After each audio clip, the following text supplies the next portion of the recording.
Sasa Ebola hii ambayo yasemekana kwa sasa ndiyo the worst outbreak ambayo imeweza kufanyika in recent years, wanavyosema wenyewe wana afya ni kwamba it is caused by a virus called Bundibugyo.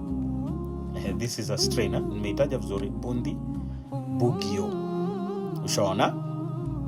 It is rare, sio kama ile ambayo ilitangulia pale mbele, na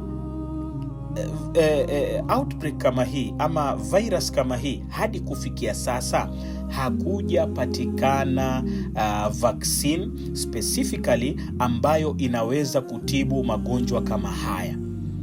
Lakini pia wanasema kuweza kuigundua mapema, yani early detection is very hard because of the nature of that strain called the Bundibugyo, ambao Wakongo wenyewe wanaita hivyo namna ilivyo.